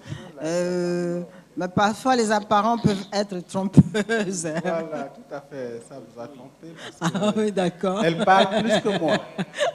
Elle parle beaucoup plus que moi. Parce que pour moi, il faut dire, simplifier les choses et dire tout en une phrase. Pour elle, elle peut en faire 2, 3. Moi, je fais 8. C'est une femme. Oui, effectivement, je parle plus que lui. Pour aller à la messe, il est toujours en retard. Moi, je rentre vite, je prends mon habit et je m'en vais. Moi, je suis rapide et puis là, je dis, Emmanuel, viens, on va partir. Emmanuel, viens, on va partir. C'est pour cela qu'il me traite que je parle beaucoup. C'est ça, parler beaucoup? Oui. Pas seulement cela, mais vous voyez, chez eux, j'ai vu la pentade qui est un peu rapide là. Ça va plus vite, pour moi, ça me fait tourner les yeux. J'essaie d'analyser un peu les choses avant de bouger. Alors je regarde bien. Si je dois bien réussir la chose, alors je marche. Mais tant que je ne suis pas sûr, je ne bouge pas, j'essaie de voir tout ce qu'il faut. Je mets tout en place pour que ça réussisse. C'est ça mon principe. Ah ouais, c'est pas pour mal. Elle, ça va plus vite. C'est une femme, ce n'est qu'une femme. Moi, je suis spontanée. Voilà. Ben, ça n'a pas empêché que madame est très amoureuse de vous. Oui, oui. Hein? L'amour, ça, je crois, c'est une femme qui m'aime et qui me valorise. Et cela m'a poussé aussi à l'aimer. À la valoriser. À la valoriser. Et partout où je passe, donc on sait que quand on voit Marie-Louise, on voit Emmanuel. Quand on voit Emmanuel, on voit Marie-Louise. Ah d'accord. Oui. C'est comme ça. C'est comme ça. C'est une bonne chose. Oui. 30 ans, c'est beaucoup. Ça fait 32 ans seulement. Ah, il y a 2 de plus. Il y a 32 ans que vous êtes ensemble. C'est beaucoup d'années ensemble. Comme je demande toujours, c'est quoi? Qu'est-ce qui se passe? Comment ça se passe que vous n'êtes pas cassés et madame n'est pas partie? Vous êtes toujours amoureux comme ça l'un de l'autre. C'est quoi, sur quoi vous êtes basés comme ça solidement? Bon, je peux dire que vraiment c'est la foi. Il faut avoir foi en Jésus-Christ. Lui, il a déjà un plan établi, un plan qui nous attire beaucoup, que nous aimons. C'est pourquoi nous essayons de le découvrir. Pourquoi nous sommes partis si loin pour étudier. C'est rien que pour mieux nous connaître, connaître l'autre et accompagner d'autres aussi à vivre l'amour que nous vivons. Et notre second secret, c'est le dialogue. Et nous en avons un troisième. Ça, c'est ça qui étonne les gens, c'est le pardon. Parce qu'on ne peut jamais vivre ensemble sans se faire mal. Pardonner, oui. Et quand on se fait mal, il faut se pardonner pour continuer la route. Madame, oui. Qu'est-ce que vous pensez de ce que votre mari venait de dire? Oui, il a bien parlé. Moi, je vais ajouter aussi l'écoute. Puisque si vous êtes dans le couple, il faut avoir une attention particulière d'écoute. Parce que l'écoute attire le dialogue, la conversation. Et puis la vérité. La vérité attire la confiance. Et pour le grand pilier, c'est la prière. Donc en priant, vous êtes soutenu par Jésus, Marie et l'Esprit Saint. Donc c'est ça notre secret. Moi, je suis impressionnée. J'ai quelque chose à ajouter à l'endroit des couples, surtout les femmes. L'année dernière, j'étais à un séminaire au Bénin. Il y avait la présidente des femmes catholiques. Après sa présentation, elle a demandé à toutes les femmes de conjuguer un verbe. Le verbe était la communauté de vie conjugale de table. La communauté de vie conjugale de lit à 2 places, pas à 3 places. La communauté de vie conjugale de la maison. Donc, il faut que toutes les femmes regardent le ventre et le bas-ventre de leur mari et les maris resteront à la maison. Waouh!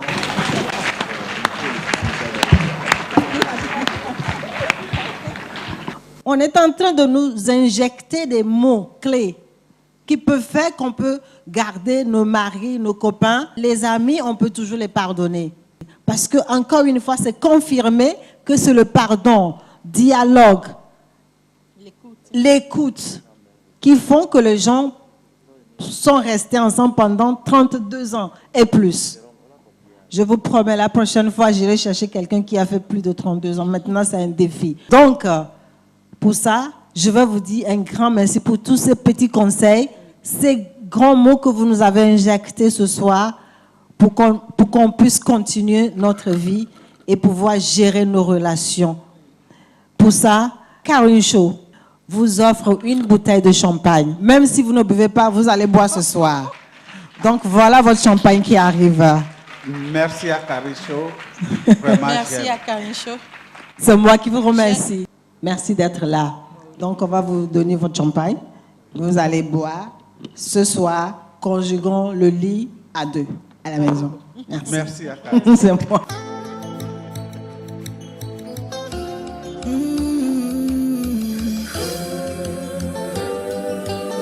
Vous savez que sur ce show, les gens dansent, hein? La première fois que tu as ouvert les yeux, danser. À cet instant, Dieu exauça mon vœu. Je serai contre moi et t'es mon seul réconfort. Oh oui mon bébé, c'est de toi mon or.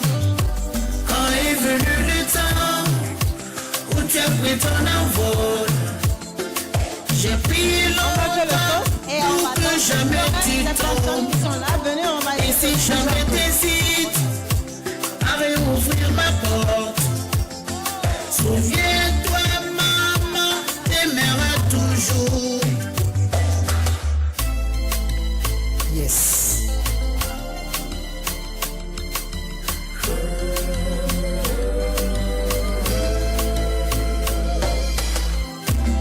même si tu es allé vers d'autres amours. Tu as toujours ta place dans ma cour. C'est vous là? Venez danser. On trouvera la force pour franchir les obstacles. Et si jamais tu trébuches, je ferai des miracles. Et depuis tout ce temps où tu as pris ton envol, je prie toujours pour que jamais tu tombes. Et si tu déchires, n'hésite pas à m'ouvrir ma porte. Tu sais très bien, mon cœur sera toujours ouvert pour toi.